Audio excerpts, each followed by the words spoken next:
I would now like to give the floor to Governor Schwarzenegger. You have the floor. Thank you.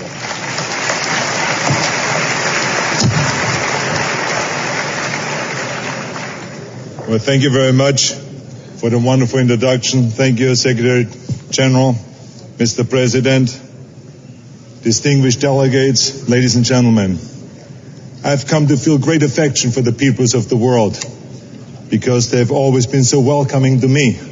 If it is as a bodybuilding champion, or as a movie star, private citizen, or as the governor of the great state of California. And you, dear delegates, have also made me feel very welcome here this morning. So I want to thank you for this great honor for having me here. I also want to thank my wife and my partner, and the First Lady of California, Maria Shriver, for being here today with me. Give her a big hand right over there. She is.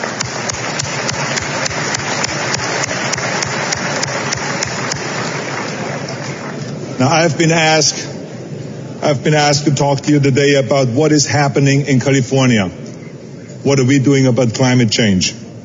Well, ladies and gentlemen, something remarkable is beginning to stir. Something revolutionary, something historic and transformative. Let me give you some background.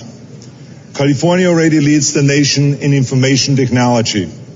We lead the nation in nanotechnology, in biotechnology, and in medical technology. We generate 1 of every 4 U.S. patents, and we attract almost half of all U.S. venture capital. And according to The Economist magazine, California is also home to 3 of the top 6 universities in the world. And in addition to all of this, California is the 7th largest economy in the world. Now, I do not mention these things to just simply boast or brag. I'm mentioning it because California is a very powerful state, a very powerful place. And when we do something, it has consequences. And here is what we are doing. California is mobilizing technologically, financially, and politically to fight global climate change. Now, we are not doing this alone. While California is leading in the U.S., we are building on the work of the European countries who have led the way up until now and have done extraordinary work. England has already met its Kyoto goals. Germany has pioneered solar. The EU has led with its trading system, and the list goes on and on. But California, because of its unique position, it is on the cutting edge of what is to come. And what is coming will benefit the countries and peoples represented in this chamber. Last year in California, we enacted greenhouse gas emission standards that are beyond anyone else's dreams. We enacted the world's first low-carbon fuel standard. Now, do I believe that California's standards will solve global warming? Of course not.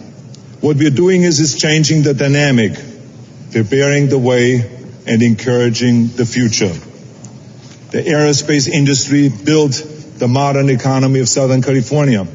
The computer industry and the internet built the economy of the Silicon Valley. And now green, clean technology, along with biotech, will take California to the next level. Right now in California, the brightest scientists from around the world and the smartest venture capitalists are racing to find new energy technologies and the solution to global warming. It is a race that is fueled by billions and billions of dollars. Last year alone, California received more than $1.1 billion in clean tech investment. And this amount is expected to grow by 20 to 30% annually for the next 10 years. More venture capital is being invested in clean tech than in telecommunications. Now, I have been to those labs and research parks. I've talked to the scientists and to the venture capitalists. I have seen their ambition. And then let me tell you, I would not bet against it. So what does all of this mean for the nations in this chamber? Well, the cell phone, which started as a tool for the rich, is now widespread in the developing world. The price has dropped dramatically, and therefore it can be afforded by almost everyone. And the same thing will happen with environmental technologies. And it is in the developed world's best interest to help the poor nations finance these advancements. When it comes to the environment, the technologies are changing, the economics are changing, and the urgency is changing. So the question today is this: the nations of the world are ready to change. I believe that California will do great things, amazing things, but we need the world to do great things too. The time has come to stop looking back at the Kyoto Protocol. The time has come to stop looking back in blame or suspicion. The consequences of global climate change are so pressing that it doesn't matter who was responsible of the past. What matters is who is answerable for the future, and that means all of us. The rich nations and the poor nations have different responsibilities, but one responsibility we all have, and that is action. Action, action, action. The current stalemate between the developed and the developing worlds must be broken. It is time to come together in a new international agreement that can be embraced by rich and poor nations alike.